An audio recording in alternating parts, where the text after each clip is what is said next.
आज की कहानी है झांकी। कई दिनों से घर में कलह मचा हुआ था। माँ अलग मुंह फुलाए बैठी थी, स्त्री अलग। घर की वायु में जैसे विष भरा हुआ था। रात को भोजन नहीं बना। दिन को मैंने स्टोव पर खिचड़ी डाली, पर खाई किसी ने नहीं। बच्चों को भी आज भूख न थी। छोटी लड़की कभी मेरे पास आकर खड़ी हो जाती, कभी माता के पास, कभी दादी के पास, पर कहीं उसके लिए प्यार की बातें न थी। कोई उसे गोद में ना उठाता, मानो उसने भी कोई अपराध किया हो। लड़का शाम को स्कूल से आया। किसी ने उसे कुछ खाने को ना दिया, ना उससे बोला, ना कुछ पूछा। दोनों बरामदे में मन मारे बैठे हुए थे और शायद सोच रहे थे, घर में आज क्यों लोगों के हृदय उनसे इतने फिर गए हैं। भाई बहन दिन में कितनी ही बार लड़ते हैं, रोना पीटना भी कई बार हो जाता है, पर ऐसा कभी नहीं होता कि घर में खाना ना पके या कोई किसी से बोले नहीं। यह कैसा झगड़ा है कि 24 घंटे गुजर जाने पर भी शांत नहीं होता। यह शायद उसकी समझ में ना आता था। झगड़े की जड़ कुछ न थी। अम्मा ने मेरी बहन के घर तीज भेजने के लिए जिन सामानों की सूची लिखाई, वह पत्नी जी को घर की स्थिति देखते हुए अधिक मालूम हुई। अम्मा खुद समझदार है, उन्होंने थोड़ी बहुत काट छाट कर दी थी, लेकिन पत्नी जी के विचार में और काट छाट होनी चाहिए थी। 5 साड़ियों की जगह 3 रहे तो क्या बुराई है? खिलौने इतने क्यों होंगे? इतनी मिठाई की क्या जरूरत? उनका कहना था, जब रोजगार में कुछ मिलता नहीं, दैनिक कार्यों में खींचतान करनी पड़ती है, दूध घी के बजट में तकलीफ हो गई, तो फिर तीजे में क्यों इतनी उदारता की जाए? पहले घर में दिया जलाकर तब मस्जिद में जलाते हैं। यह नहीं कि मस्जिद में तो दिया जला दे और घर में अंधेरा पड़ा रहे। इसी बात पर सास बहू में तकरार हो गई, फिर शाखें फूट निकली। बात कहां से कहां जा पहुंची, गड़े हुए मुर्दे उखाड़े गए। अनियोक्तियों की बारी आई, व्यंग का दौर शुरू हुआ और मौनालंकार पर समाप्त हो गया। मैं बड़े संकट में था। अगर अम्मा की तरफ से कुछ कहता हूं तो पत्नी जी रोना धोना शुरू करती है, अपने नसीबों को कोसने लगती है। पत्नी किसी कहता हूं तो जन मुरीद की उपाधि मिलती है। इसलिए बारी बारी से दोनों पक्षों का समर्थन करता जाता था, पर स्वार्थवश मेरी सहानुभूति पत्नी के साथ ही थी। मेरे सिनेमा का बजट इधर साल भर से बिल्कुल गायब हो गया था। पान पत्ती के खर्च में भी कमी करनी पड़ी थी। बाजार की सैर बंद हो गई थी। खुलकर तो अम्मा से कुछ ना कह सकता था, पर दिल में समझ रहा था कि ज्यादती इन्हीं की है। दुकान का यह हाल है कि कभी कभी बोहनी भी नहीं होती। असामियों से टका वसूल नहीं होता तो इन पुरानी लकीरों को पीटकर क्यों अपनी जान संकट में डाली जाए।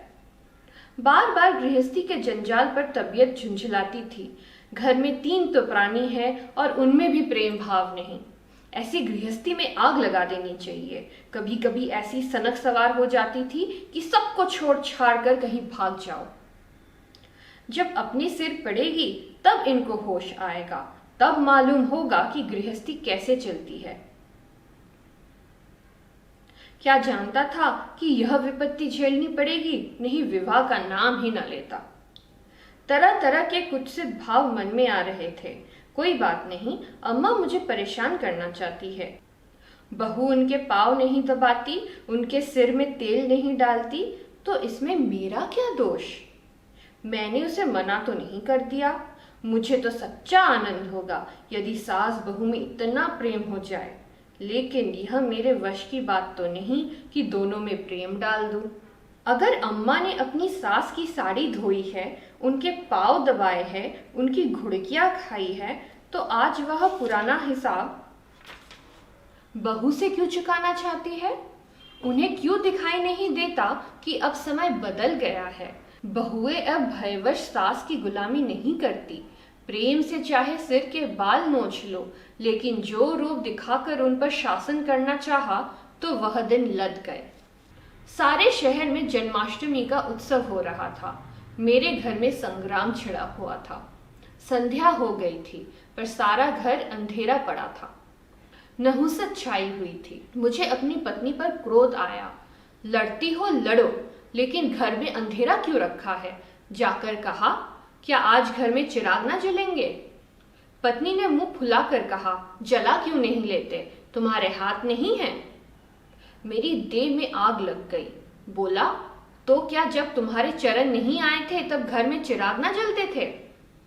अम्मा ने आग को हवा दी। नहीं, तब सब लोग अंधेरे में ही पड़े रहते थे। पत्नी जी को अम्मा की इस टिप्पणी ने जामे से बाहर कर दिया। बोली, जलाते होंगे मिट्टी की कुप्पी, लालटेन तो मैंने नहीं देखी, मुझे भी इस घर में आए 10 साल हो गए। मैंने डांटा, अच्छा चुप रहो, बहुत बड़ो नहीं। ओहो, तुम ऐसा डांट रहे हो जैसे मुझे मोल लाए हो। मैं कहता हूं चुप रहो। क्यों चुप रहूं? अगर एक कहोगे तो 2 सुनोगे। इसी का नाम पतिव्रत है। जैसा मुंह होता है वैसे ही बीड़े मिलते हैं। मैं परास्त होकर बाहर चला आया और अंधेरी कोठरी में बैठा हुआ उस मनहूस घड़ी को कोसने लगा जब इस कुलच्छनी से मेरा विवाह हुआ था। इस अंधकार में भी 10 साल का जीवन सिनेमा चित्रों की भांति मेरे स्मृति नेत्रों के सामने दौड़ गया। उसमें कहीं प्रकाश की झलक न थी, कहीं स्नेह की मृदुता न थी। सहसा मेरे मित्र पंडित जयदेव जी ने द्वार पर पुकारा, अरे आज ये अंधेरा क्यों कर रखा है जी? कुछ सूझता ही नहीं, कहाँ हो? मैंने कोई जवाब ना दिया। सोचा, यह आज कहाँ से आकर सिर पर सवार हो गए। जयदेव ने फिर पुकारा, अरे कहाँ हो भाई, बोलते क्यों नहीं? कोई घर में है या नहीं? कहीं से कोई जवाब ना मिला। जयदेव ने द्वार को इतनी जोर से झंझोड़ा कि मुझे भय हुआ कहीं दरवाजा चौखट बाजू समेत गिर ना पड़े। फिर भी मैं बोला नहीं। उनका आना खल रहा था। जयदेव चले गए। मैंने आराम की सांस ली। बारे शैतान टला, नहीं घंटों सिर खाता है। मगर 5 ही मिनट में फिर किसी के पैरों की आहट मिली और अब की टार्च के तीव्र प्रकाश से मेरा सारा कमरा भर उठा। जयदेव ने मुझे बैठे देखकर कौतूहल से पूछा, तुम कहाँ गए थे जी? घंटों चीखा, किसी ने जवाब तक ना दिया। यह आज क्या मामला है, चिराग क्यों नहीं जले? मैंने बहाना किया, क्या जाने, मेरे सिर में दर्द था, दुकान से आकर लेटा तो नींद आ गई, और सोए तो घोड़ा बेचकर, मुर्दों से शर्त लगाकर। हाँ यार, नींद आ गई। मगर घर में चिराग तो जलाना चाहिए, या उनका रिट्रेंचमेंट कर दिया। आज घर में लोग व्रत से है, ना हाथ खाली होगा। खैर चलो, कहीं झांकी देखने चलते हो? सेठ घुरेलाल के मंदिर में ऐसी झांकी बनी है कि देखते ही बनता है। ऐसे शीशे और बिजली के सामान सजाए है कि आंखें झपक उठती है। अशोक के स्तंभों में लाल हरी नीली बत्तियों की अनोखी बहार है। सिंहासन के ठीक सामने ऐसा फुवारा लगाया है कि उसमें से गुलाब जल की फुहारें निकलती है। मेरा तो चोला मस्त हो गया, सीधे तुम्हारे पास दौड़ा आ रहा हूँ। बहुत झांकियां देखी होंगी तुमने, लेकिन यह और ही चीज है। आलम फटा पड़ता है। सुनते हैं दिल्ली से कोई चतुर कारीगर आया है, उसी की यह करामात है। मैंने उदासीन भाव से कहा, मेरी तो जाने की इच्छा नहीं है भाई, सिर में जोर का दर्द है।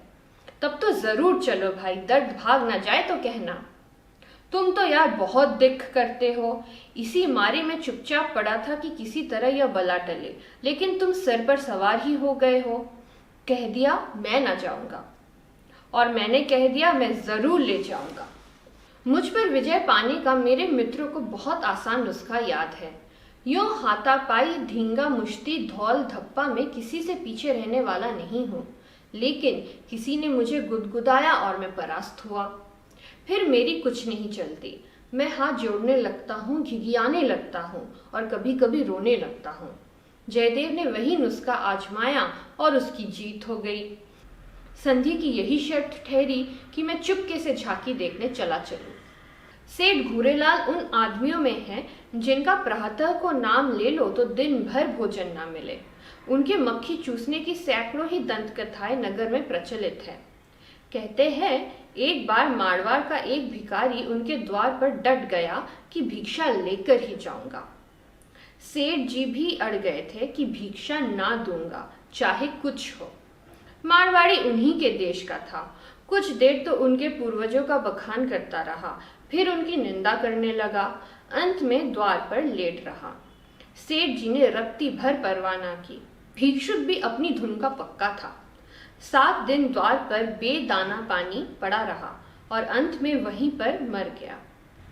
तब सेठ जी पसीजे और उसकी क्रिया इतनी धूमधाम से की कि बहुत कम किसी ने की होगी। 1 लाख ब्राह्मणों को भोजन कराया और लाख ही उन्हें दक्षिणा में दिया। भिक्षुक का सत्याग्रह सेठ जी के लिए वरदान हो गया। उनके अंतःकरण में भक्ति का जैसे स्रोत खुल गया। अपनी सारी संपत्ति धर्मार्थ अर्पण कर दी। हम लोग ठाकुर द्वारे में पहुंचे तो दर्शकों की भीड़ लगी हुई थी। कंधे से कंधा चलता था। आने और जाने के मार्ग अलग थे, फिर भी हमें आध घंटे के बाद भीतर जाने का अवसर मिला। जयदेव सजावट देख देख कर लोटपोट हुए जाते थे, पर मुझे ऐसा मालूम होता था कि इस बनावट और सजावट के मेले में कृष्ण की आत्मा कहीं खो गई है। उनकी वह रत्न जटित बिजली से जगमगाती मूर्ति देखकर मेरे मन में ग्लानि उत्पन्न हुई। इस रूप में भी प्रेम का निवास हो सकता है? हमने तो रत्नों में दर्प और अहंकार ही भरा देखा है। मुझे उस वक्त यह याद न रही कि यह एक करोड़पति सेठ का मंदिर है और धनी मनुष्य धन में लौटने वाले ईश्वर ही की कल्पना कर सकता है। धनी ईश्वर में ही उनकी श्रद्धा हो सकती है। जिसके पास धन नहीं वह उनकी दया का पात्र हो सकता है, श्रद्धा का कदापि नहीं। मंदिर में जयदेव को सभी जानते हैं, उन्हें तो सभी जगह सभी जानते हैं। मंदिर के आंगन में संगीत मंडली बैठी हुई थी। केलकर जी अपने गंधर्व विद्यालय के कई शिष्यों के साथ तंबूरा लिए बैठे थे।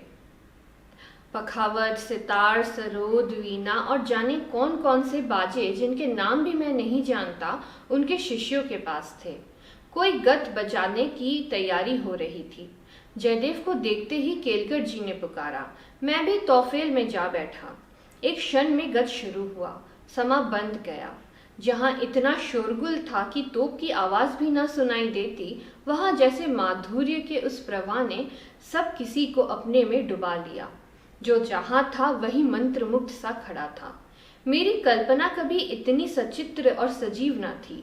मेरे सामने न वह बिजली की चकाचौंध थी, न वह रत्नों की जगमगाहट, न वह भौतिक विभूतियों का समारोह। मेरे सामने वही यमुना का तट था, गुलमलताओं का घूंघट मुंह पर डाले हुए।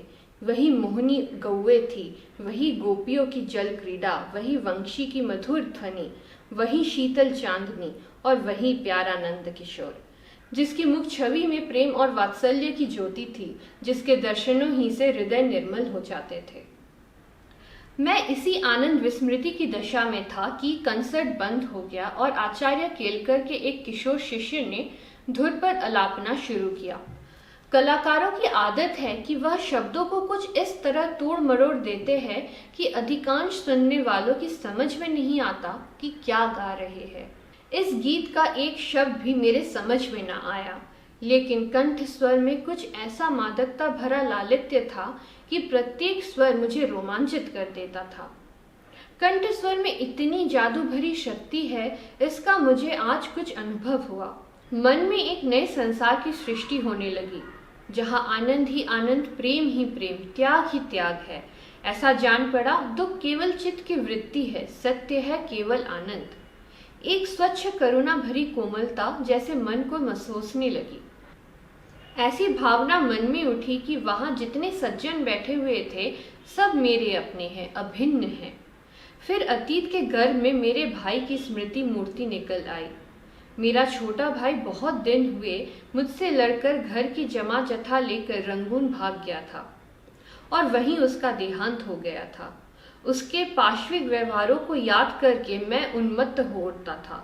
उसे जीता पा जाता तो शायद उसका खून पी जाता, पर इस समय उस स्मृति मूर्ति को देखकर मेरा मन जैसे मुखरित हो उठा। मैं उसे आलिंगन करने के लिए व्याकुल हो गया।